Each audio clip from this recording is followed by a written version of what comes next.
Amém, irmãos? Que alegria estarmos aqui nessa manhã, amém? Amém. Vamos começar com uma oração. Deus Pai, muito obrigado pelo seu amor. Obrigado, Pai eterno, porque o Senhor nos trouxe aqui hoje para podermos nos aprofundar na sua palavra e tirar a água de pedra, Deus. Sairmos aqui animados, inspirados, prontos para sermos usados pelo Senhor, Pai, para evangelizarmos esse mundo e nossa geração. Obrigado por tudo, ajuda-nos a termos esse coração, Pai eterno. Eu sei que nós temos que conquistar um coração para o Senhor, temos que perseverar, Pai eterno, e é isso que nós queremos, Deus. Essa é a nossa expectativa, termos um relacionamento com o Senhor com todo o nosso coração. Obrigado por tudo, esteja conosco, em nome de Jesus que oramos e agradecemos. Amém. Amém, irmãos. Hoje o tema é um coração para Deus. Vamos abrir a Bíblia em 2 Crônicas, capítulo 15. Vamos lá. 2 Crônicas, capítulo 15. A partir do versículo 10. Eles se reuniram em Jerusalém no terceiro mês do 15º ano do reinado de Asa. Naquela ocasião sacrificaram ao Senhor 700 bois e 7.000 ovelhas e 700 bois e 7.000 ovelhas e cabras do sangue que haviam feito. Fizeram um acordo de todo o coração e de toda a alma de buscar o Senhor, o Deus dos seus antepassados. Todo aquele que não buscasse o Senhor, o Deus de Israel, deveria ser morto. Uau! Forte, não? Gente simples ou importante, homem ou mulher, fizeram esse juramento ao Senhor em alta voz, bradando ao som de cornetas e trombetas. Todo o povo de Judá alegrou-se com o juramento, pois o havia feito de todo o coração. Eles buscaram a Deus com a melhor disposição. Ele deixou que o encontrassem e lhes concedeu paz em suas fronteiras. Uau! Que escritura forte! Nós estamos aqui sob o reinado do rei Asa. O que acontece é que há uma convocação de todos para que eles buscassem a Deus e tivessem um relacionamento com Deus de todo o coração. Nós temos aqui uma dualidade, duas coisas. Nós temos aqui por um lado uma pressão de ter que buscar a Deus de todo o coração, senão eu seria morto.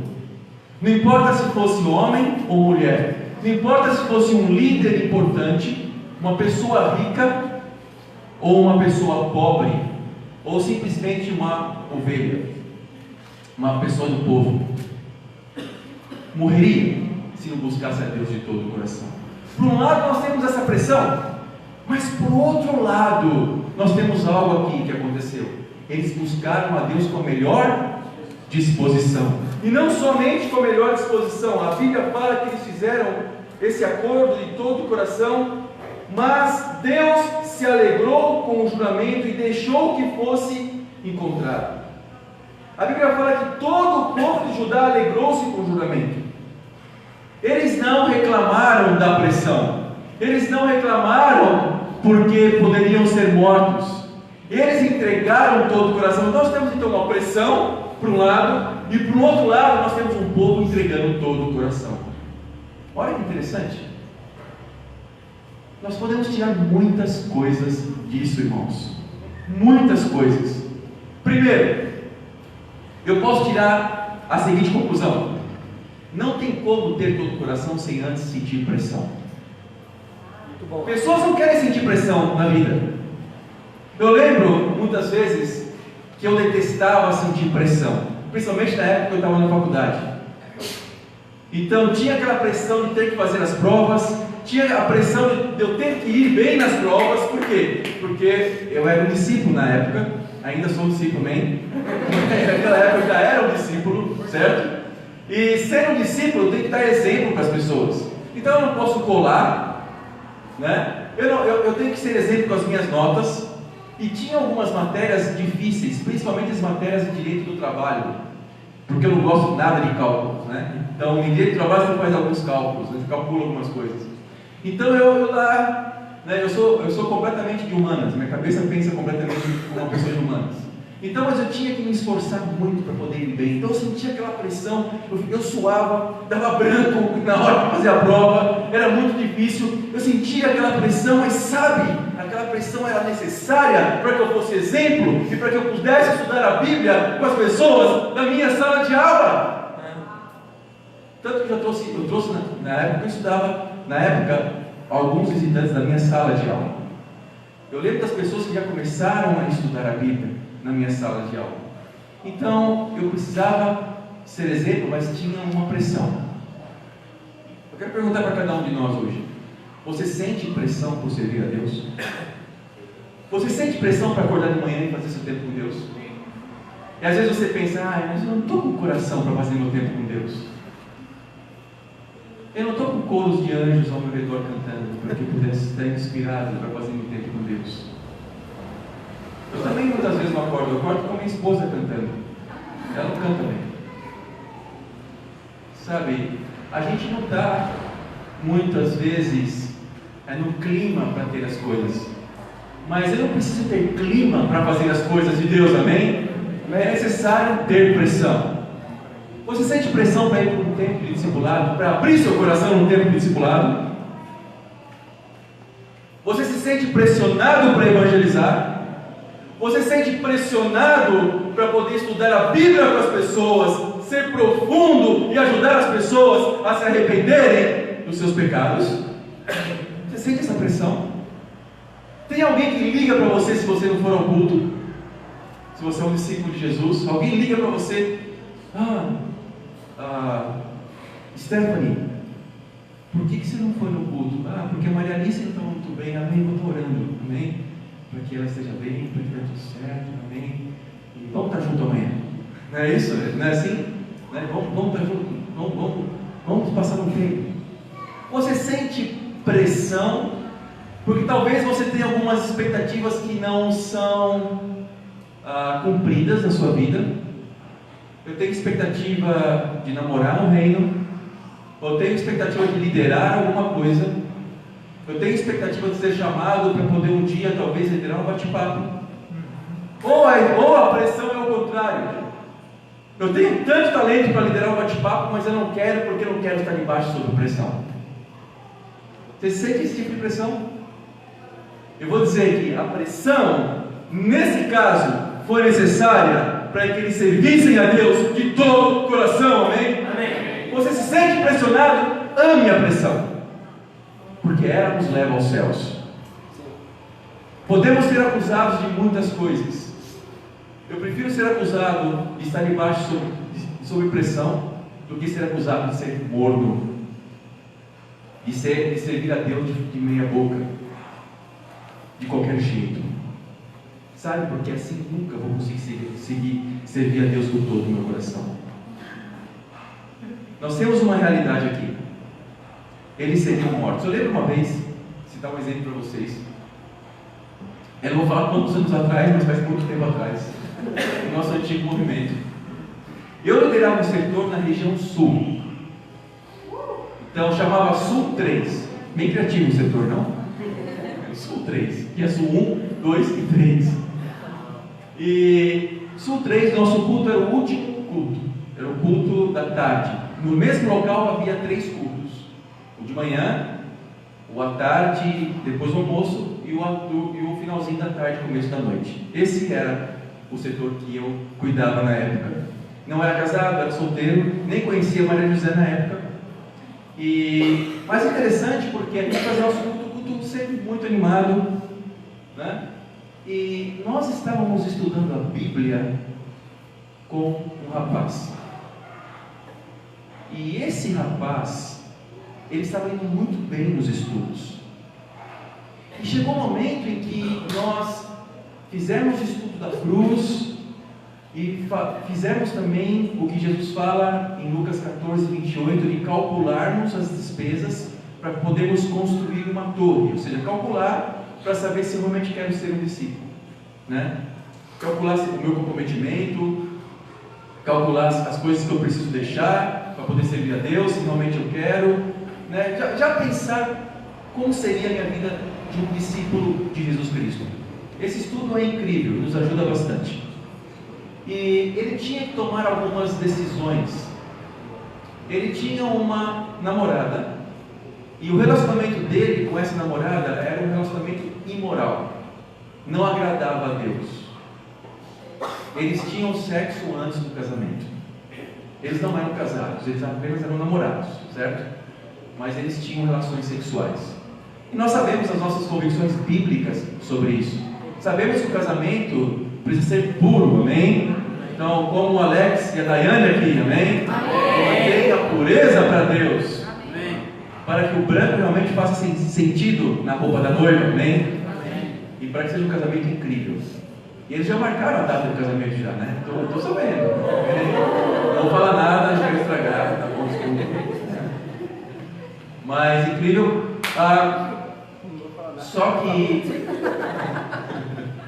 Só que eles não tinham a pretensão de casar. Ela não tinha a pretensão de casar com essa pessoa. E ela não queria estudar a Bíblia. Então ele tomou uma decisão. Ele falou assim: então eu preciso cortar o relacionamento. Só que ela descobriu que estava grávida. E pior, não estava grávida dele. Olha só a situação. A gente lida com o ser humano, acontecem essas coisas, não? Não estava grávida dele, né? E daí ele tomou uma decisão e falou assim: então eu vou terminar o relacionamento. Terminou o relacionamento. Só que o pai dessa garota, ele era um criminoso. Ele traficava drogas.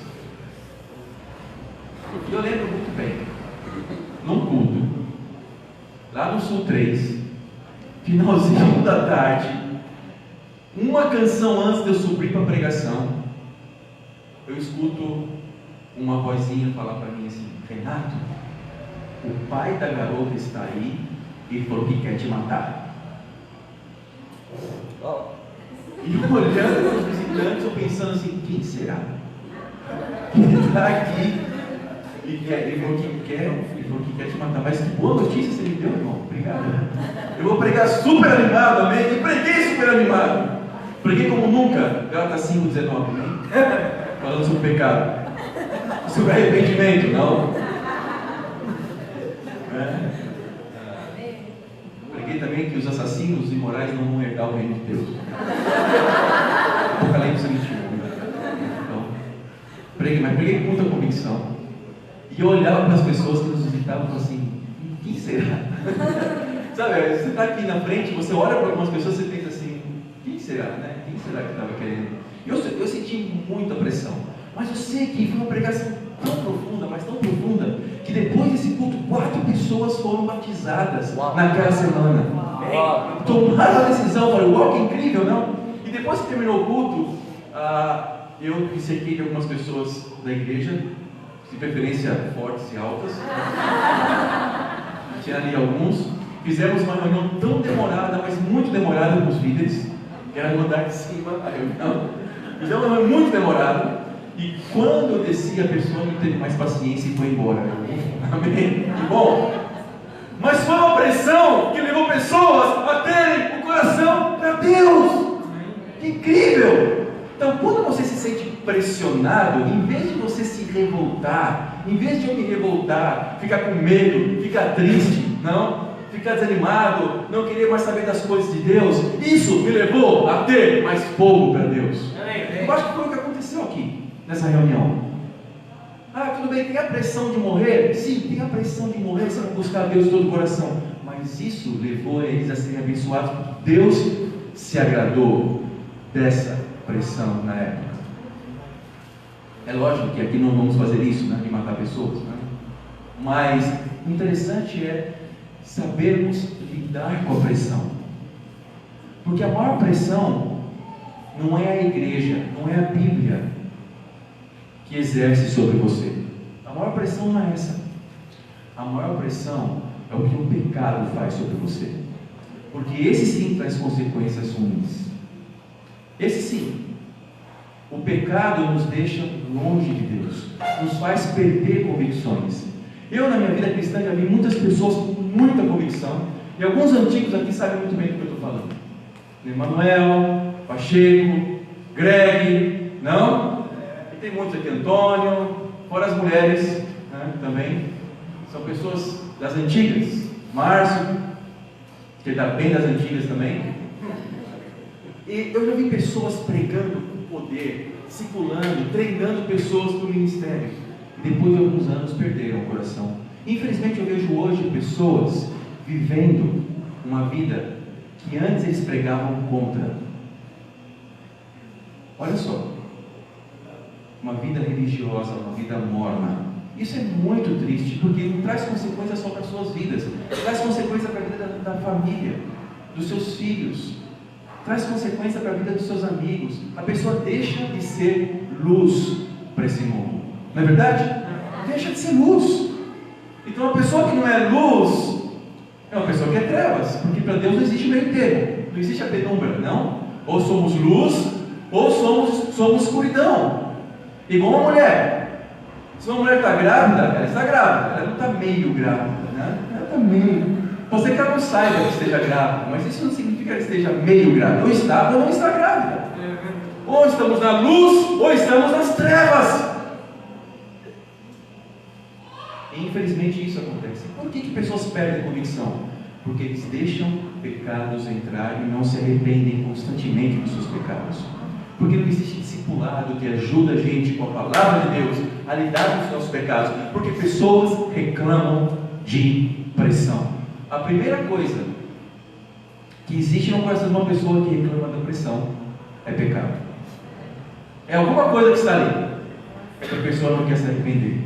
Porque se a pessoa quer se arrepender, tudo é incrível para Deus, amém? Servir a Deus é incrível fazer tempo com Deus de manhã, ainda que todas as células do meu corpo, todas as fibras que eu tenho, digam não.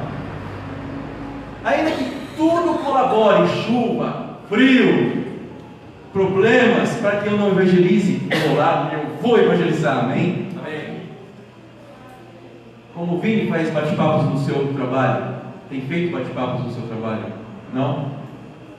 E tudo pode colaborar para que a gente não faça, mas eu vou fazer. Por quê? Porque eu sei que é disso que Deus abençoa. Que Deus abençoa.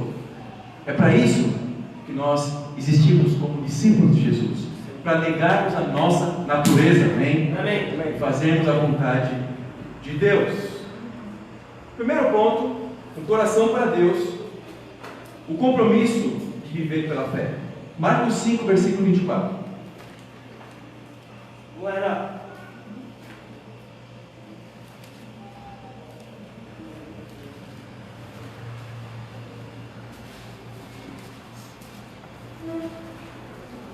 Para concluir essa introdução, uma conclusão, ok? É a seguinte: não tem como ter um coração sem antes não tivermos pressão.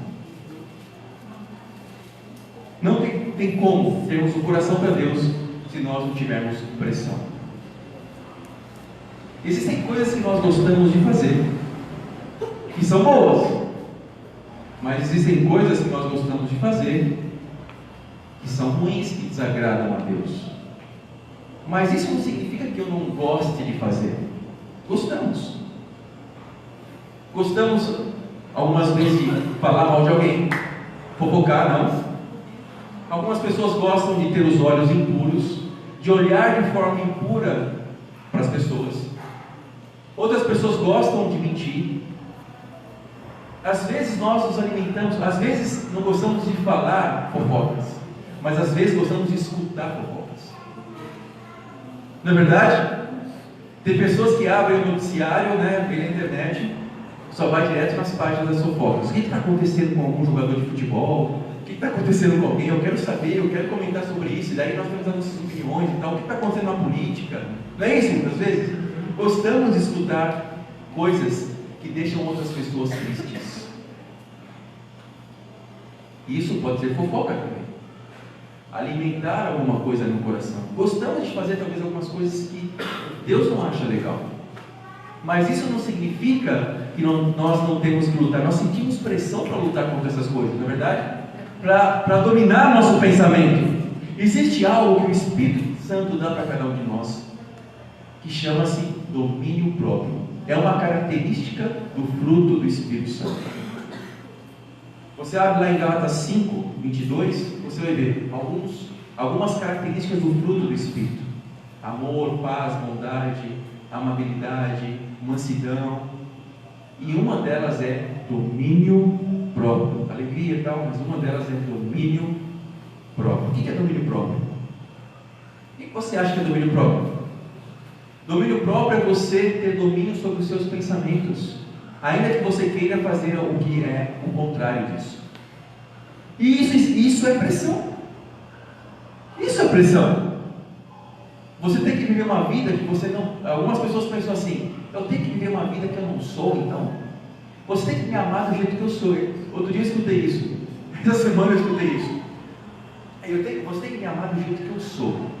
Você não tem que ficar tentando me mudar. Eu não escutei, não foi da minha esposa, tá bom? Foi da sua.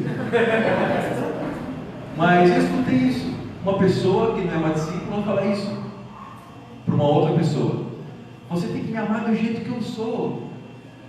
Se você fica tentando me mudar, isso não é amor verdadeiro. Opa, então Jesus não nos amou verdadeiramente? Porque a expectativa de Jesus é que nós mudemos sempre, nos arrependamos dos nossos pecados. Se você ama alguém, você quer que a pessoa mude. Mas mudar para quê?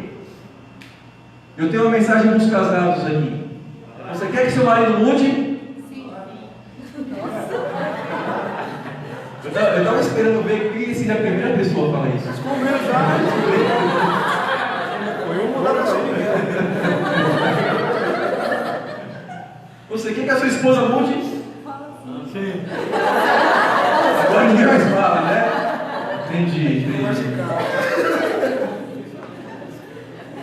Mas mude para te agradar? Essa é a questão. Você quer que seu cônjuge mude? Quero! Para te agradar? Fala a verdade.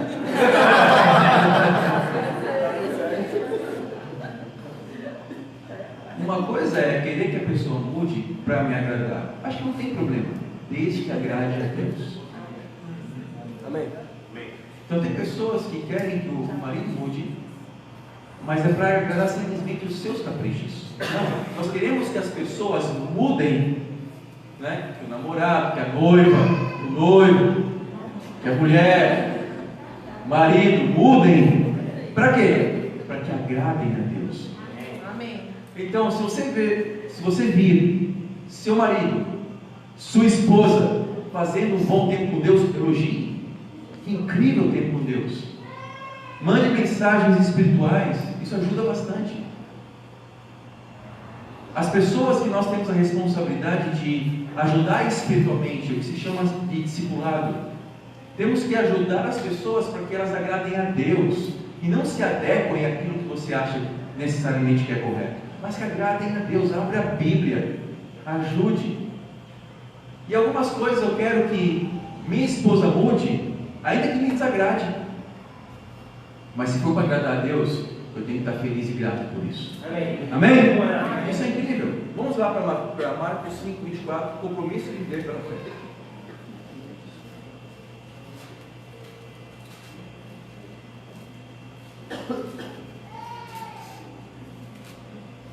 Jesus foi com ele, uma grande multidão o seguia e o comprimia. E estava ali certa mulher que havia 12 anos, vinha sofrendo de hemorragia. Ela padecera muito sob cuidado de vários médicos e gastara tudo o que tinha, mas em vez de melhorar, piorava. Já aconteceu isso com você? Não hemorragia, tá bom? Mas qualquer outra coisa. Você gasta dinheiro, em vez de você ver resultado, a coisa piora. Quando ouviu falar de Jesus, chegou por trás dele, no meio da multidão, e tocou em seu manto. Porque pensava: se eu tão somente tocar em seu manto, ficarei curado. Imediatamente cessou sua hemorragia, e ela sentiu em seu corpo que estava livre do seu sofrimento. No mesmo instante, Jesus percebeu que dele havia saído o poder. Virou-se para a multidão e perguntou: quem tocou em meu manto? Responderam os seus discípulos: vês a multidão aglomerada ao teu redor e ainda perguntas: quem tocou em mim? Olha só como falaram com Jesus. Sabe quem falou assim com Jesus? Seus discípulos. Versículo 30. Versículo 31. Responderam os seus discípulos. Ok, 32, né? Mas Jesus continuou olhando ao seu redor para ver quem tinha feito aquilo. Então a mulher, sabendo o que lhe tinha acontecido, aproximou-se, prostrou-se a seus pés e, tremendo de medo, contou-lhe toda a verdade. Então ele lhe disse: filha, a sua fé a curou. Vá em paz e fique livre do seu sofrimento. Uau! Forte essa escritura. Mas o que fez essa mulher ser curada? 1. Coragem. 2. Fé. 3. Ela não se preocupava com o que as outras pessoas pensavam. Olha que interessante. Fé é você acreditar antes de receber. Uma mulher estava desesperada. Acho que esse foi um bom tempero para que ela fosse curada. Um bom tempero para a fé é quando nos sentimos desesperados, às vezes, e precisamos que algo aconteça. Não é esse? Esse é um bom tempero para que tenhamos fé. Eu não estou feliz, estou me sentindo vazio, a minha vida, então eu preciso de alguma forma preencher esse vazio. E não é com bens materiais que eu vou conseguir preencher esse vazio, porque muitas pessoas conseguem muitos bens materiais e ficam no final em pior situação. E essa mulher estava assim, talvez estava desesperada, gastou tudo que ela tinha com médicos e não conseguia aquela cura. Talvez você possa estar assim hoje. Talvez você possa estar desse jeito. Alguma coisa precisa acontecer na minha vida, eu preciso tomar um chacoalhão. Alguma coisa tem que acontecer para eu me sentir bem com Deus, porque eu não consigo. Bom, já falamos sobre pressão. Agora vamos falar sobre fé. Então você agora já tem convicção de que eu não preciso reclamar da pressão, porque na verdade é toda a pressão para fazer o que é correto, certo? Toda a pressão para fazer o que é correto vem de arrependimento dos meus pecados. Então se eu me arrepender, eu vou me sentir bem. Foi o que aconteceu com o povo lá na escritura que nós lemos em Crônicas. Mas agora precisamos ter um outro ingrediente que chama-se fé. Então estamos de tal maneira cheios de vazio que eu preciso de alguma solução para a minha vida. Eu estou lá vencendo a pressão, mas eu sei que tem coisas no meu caráter que eu tenho medo de fazer. Eu sei que tem coisas que eu posso continuar pecando no meu dia a dia. Então eu preciso tomar alguma decisão na minha vida. E qual que é a decisão? De buscar algo pela fé. Tem coisas que nós não conseguimos buscar pelos métodos tradicionais. Como eu quero dizer? O que eu quero falar com isso? Tem coisas que nós não conseguimos nos sentir preenchidos simplesmente fazendo tempo com Deus de manhã, simplesmente cumprindo o dever de orar e ler a Bíblia de manhã e ter um tempo de discipulado. Eu preciso de um ingrediente a mais. Eu preciso acreditar com todo o meu coração que algo vai acontecer. Eu preciso clamar a Deus, não somente orar habitualmente a Deus. Isso os fariseus faziam na época de Jesus, ou ficar repetindo palavras nas minhas orações. Eu preciso me relacionar com Deus no coração, clamar, pedir, expressar meu coração, às vezes gritar, às vezes chorar, às vezes estar em silêncio e orar em pensamento, muitas vezes me ajoelhar, colocar minha cara no chão. Eu vejo grandes profetas no Antigo Testamento rasgando suas roupas, vestindo roupas em saco de pano grosseiro, raspando a cabeça, se coçando com cacos, buscando se relacionar com Deus. Eu vejo Jesus subindo nos montes para poder se relacionar com Deus. Eu vejo Jesus suando sangue, é o que fala em Lucas, quando ele estava no jardim de Getsêmani. para buscar a Deus. As suas gotas de suor eram como gotas de sangue, a Bíblia fala. Se relacionando com Deus. Como é seu relacionamento com Deus? Como é o meu relacionamento com Deus? Isso é fé. Quando você busca o sobrenatural. Sobrenatural é aquilo que foge do padrão da normalidade. É um compromisso de viver pela fé. Não é simplesmente uma tentativa de ter fé. Não existe tentativas de ter fé. Ou tentamos ou nos comprometemos. Ninguém entra no reino de Deus porque tenta. Nós entramos no reino de Deus porque nos comprometemos. Amém? Amém. Por compromisso. Isso é ter fé. É o que nós vemos aqui nessa mulher. Ela buscou a Deus, venceu os preconceitos. De que forma? Tendo muita fé. Amém? Muita fé. Ela tinha uma multidão, tocou no manto por trás de Jesus e ele percebeu que saiu o poder dele. Temos que ser ousados. A ousadia denota a fé. Denota. Ontem estava com a minha família comendo esfirras, né? E nisso, de repente, dá uma louca no Lucas. Ele levanta assim do nada, vai até uma mesa e começa a evangelizar a mesa do lado, convidar a pessoa do lado. Eram pessoas que pareciam religiosas, mas eu olhei assim e eu pensei comigo, olha só, o pensamento medíocre que eu tive. Não é momento de fazer isso. Como que em família? Né? Eu pensei, não falei, estou falando agora, tá, Lucas? Mas eu pensei comigo, né? Que situaçãozinha chata, né? Tá bom, tudo bem.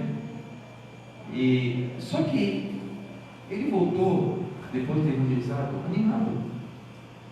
Isso me encorajou. Eu falei assim, uau, eu preciso ter essa ousadia. Nesse mesmo local, eu convidei antes, eu tinha convidado antes o gerente, né, do restaurante. Mas ele não ficou muito animado com o meu convite. Mas tudo bem. Mas eu pensei, mas ele foi ousado. Eu falei assim, eu preciso ter ousadia que demonstra a minha fé. Vamos, Lucas. Nós não vamos ter fé simplesmente porque, nós marcamos evangelismo hoje. Legal, vamos evangelizar. Não é assim. Precisamos ser ousados, fazer coisas novas, sermos criativos para Deus. Você é criativo nas coisas de Deus? Temos que sair daqui como loucos às vezes, para o mundo, para fazermos a vontade de Deus. Essa mulher foi louca. Uma mulher se aproximar de um homem naquela época era algo que não era muito bem visto pela sociedade. E ainda encostar, ela ficou com vergonha depois, mas ela foi curada. Temos que não ter vergonha do Evangelho. Amém? Amém. Temos que ter um compromisso em ter fé. Eu quero desafiar todo mundo aqui hoje. Busca Deus com fé, ok, mas é muito genérico. Sabe, o principal erro das pregações que nós vemos por aí são pessoas dar desafios genéricos, gerais, superficiais. Tenha fé, ok? Busque com compromisso a Deus, ok? Mas o que eu vou fazer? Muito bom. Primeira coisa que você pode fazer: não tenha vergonha das mídias sociais. Use-as para glorificar a Deus. Como? Convidando as pessoas. Eu não sei quantos amigos você tem no Facebook, se você tem Facebook. Eu sei de uma coisa: na minha época não tinha Facebook. E hoje nós temos que usar essa mídia, essa rede social para Deus. Primeiro, faça do seu Facebook um espelho da sua fé. Tem pessoas que se dizem discípulas aqui, mas que não batizam o Facebook quando são batizadas. E você encontra lá fotos com muito sensuais, palavrões. Então, se nós somos discípulos de Jesus, temos que ser luz para esse mundo. Como você vai ser luz para esse mundo se alguém abre o seu Facebook e vê lá você em poses impuras na mídia social, conversas impuras? Você não vai conseguir ser luz para ninguém. Então faz o seguinte: Faça uma limpa no seu Facebook, número 1. Número 2, convide as pessoas que são suas amigas. Amém. Convide, mande mensagem. Messenger não? Manda lá. Faz uma mensagem padrão e só troca o nome, mas vai mandando, vai mandando. Manda mensagem, convida pessoas para estudarem a Bíblia, amém? Esse é o exemplo prático, para que saiamos da superficialidade dos desafios. Não é uma boa ideia? Sim. Agora tem uma outra rede social que chama Instagram, certo? Que nós pais já descobrimos. Então os jovens estavam indo para o Instagram porque os pais não conheciam muito bem o Instagram, né? Então agora nós descobrimos, e até eu já tenho um Instagram. Né? E eu não sei se tem, acho que tem mensagens também que você pode mandar no Instagram. Use para glorificar a Deus, amém? Amém. Use sua vida inteira para glorificar a Deus. Não estou dizendo que você não pode postar coisas legais, uma viagem, não estou dizendo isso, né? Mas eu estou querendo dizer que precisamos usar os instrumentos que Deus nos dá para evangelizarmos esse mundo, amém? Amém. Todo o nosso coração. Segundo ponto, precisamos ter o compromisso de fazer a vontade de Deus acima da nossa. Então, vimos sobre amar a pressão na introdução, vimos sobre ter fé com compromisso. Agora precisamos entender que a vontade de Deus é mais importante que a minha vontade. João 4:34. Vamos lá.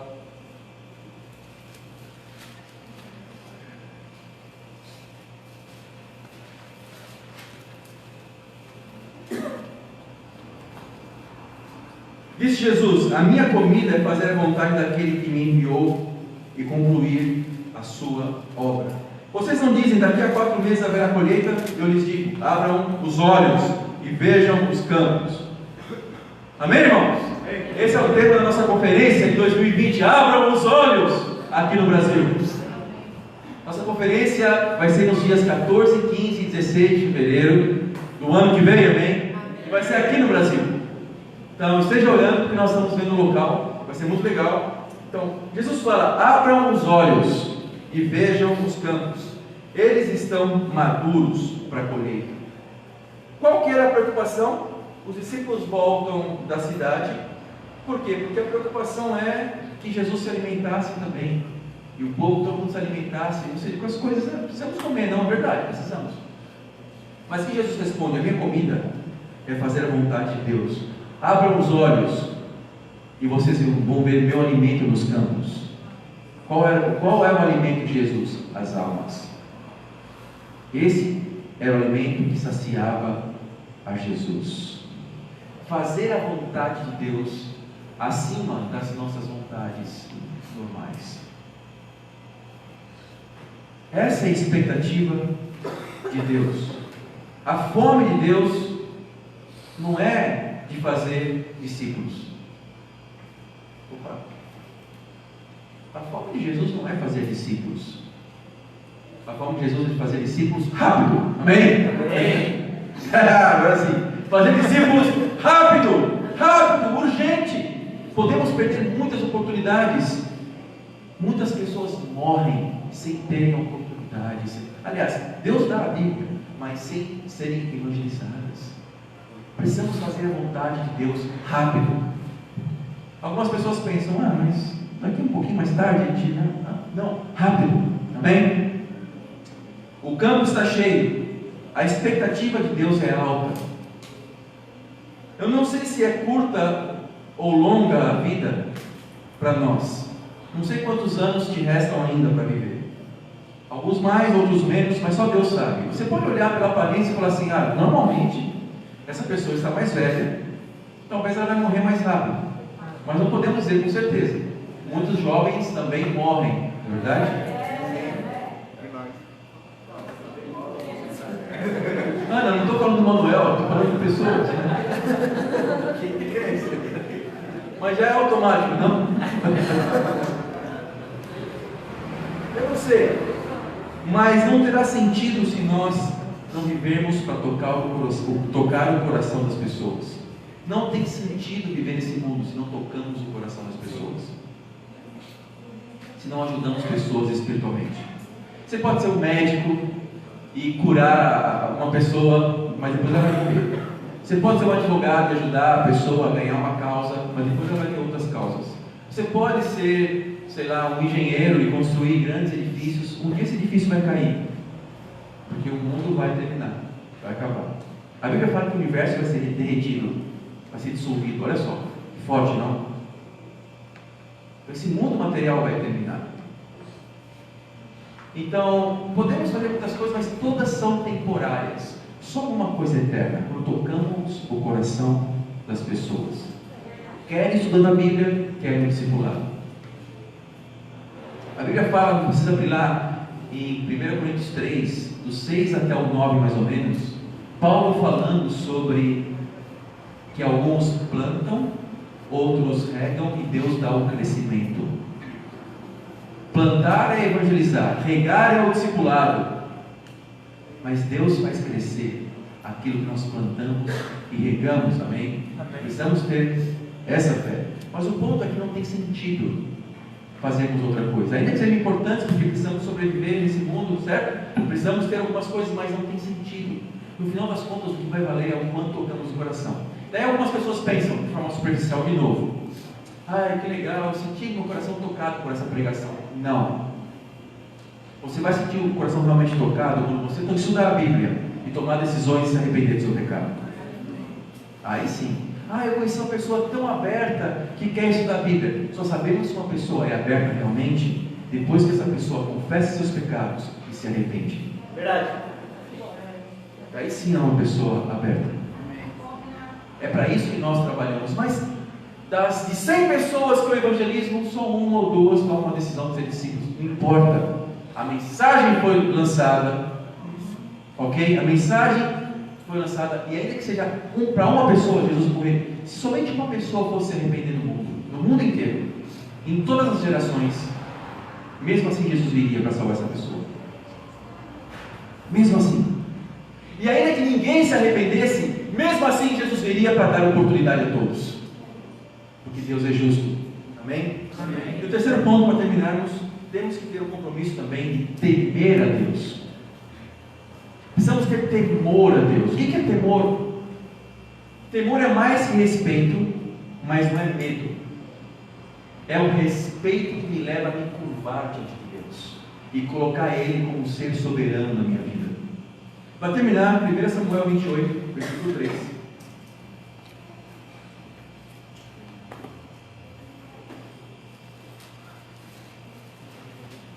Samuel 28, versículo 3.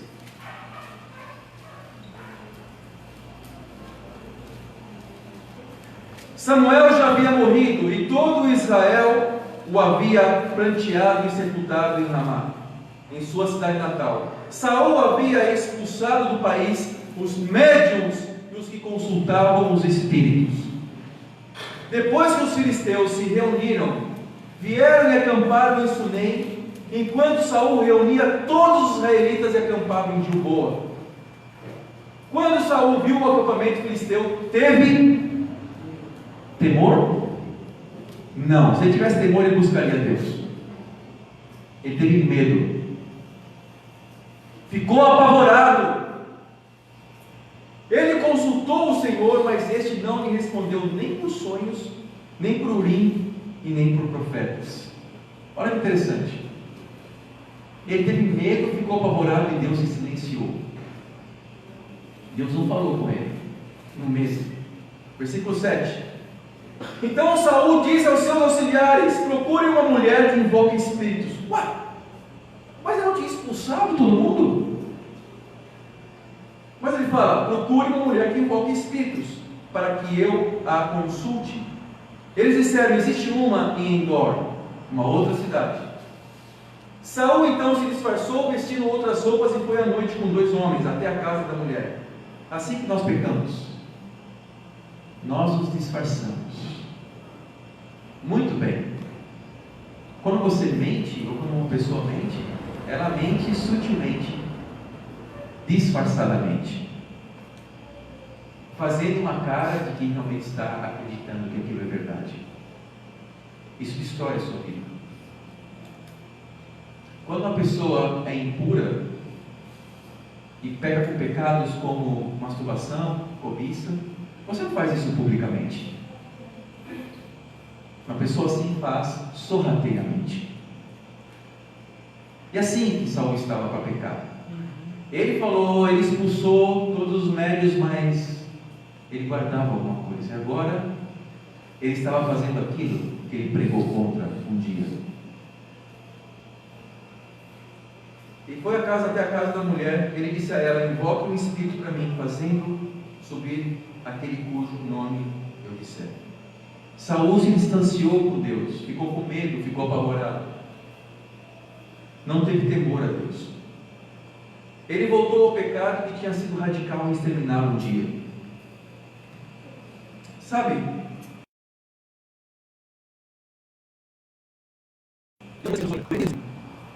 pecados como o álcool, o abuso de álcool, a pornografia, etc., a mentira. Como seremos luz para o mundo se nós não damos o exemplo? Então precisamos ser radicais contra o pecado. Se nós não nos disciplinarmos para isso, Deus vai nos disciplinar porque Ele nos ama. E talvez esse silêncio de Deus foi uma disciplina para Saul, para ele continuar perseverando. Deus se silenciou em outras ocasiões. Deus foi contrário a uma oração de Jesus. Você se lembra qual? No jardim do Getsemane, quando ele estava prestes a ser preso e levado para o sumo sacerdote, quando ele estava prestes a ser crucificado, Jesus orou por 3 vezes: Pai, afasta de mim esse cálice de sofrimento. Deus não atendeu a oração de Jesus, porque na terceira vez ele fala: mas se for a tua vontade, que seja feita a tua vontade, acima da minha própria vontade. Então o silêncio de Deus, ou a negativa de uma oração, não deve revoltar você. Saul se revoltou. Mas não está acontecendo isso na minha vida tem muito tempo, não está. Saul se revoltou. Ele praticou o pecado que ele abominou antes. Isso não deve fazer com que você peque, mas deve fazer com que nós perseveremos, amém? Entreguemos todo o nosso coração. Às vezes algumas amarguras do passado, a forma que eu fui tratado, a forma que as coisas acontecem na minha vida. Porque fulano, tem pessoas que não vêm para a igreja por causa de pessoas. Eu pergunto, será que alguma vez ela veio por causa de Deus? Será? Eu não venho por causa. Essa igreja tem pressão. Bom, já caiu por terra a pressão. Temos que amar a pressão, amém? Porque a Bíblia nos coloca uma pressão. Eu não venho porque eu estou com o coração sem fé. Fé você conquista com o seu comprometimento a Deus, fazendo coisas incríveis para Deus. Não venho porque não tenho vontade. Faça a vontade de Deus acima da sua própria vontade, amém? É se negar, é tomar a decisão. Eu não venho porque, fulano, beltrano, pessoas. Eu não vou conseguir ver aquelas pessoas novamente. Aquelas pessoas erraram comigo. Então você está amargurado com Deus porque Deus permitiu que alguém errasse com você. Mas esse erro revelou o seu coração e você se afastou de Deus por causa disso. Então foi bom. Pense assim. Foi bom alguém ter errado comigo. Foi bom que alguma coisa aconteceu, porque revelou a revolta que eu tenho no meu coração, revelou meu orgulho, revelou minha arrogância, revelou o quanto eu estava frio com Deus, o quanto eu estava superficial no relacionamento com Deus. Serviu para alguma coisa? Isso tem que fazer o quê? A fazer como Jesus. Faça a sua vontade. Erraram com Jesus? Erraram. Mas esse erro fez com que Jesus fosse salvação para toda a humanidade. Amém? É isso que Deus quer fazer com você. Você seja salvação para a humanidade. Submeta-se a Deus. E eu sei que você vai sair aqui hoje animado com isso. Tome a decisão de se arrepender, amém? Custe o que custar, porque é para Deus que nós, é a Deus que nós servimos. É para Deus que nós fazemos as coisas, e para Ele seja dada a glória. Amém.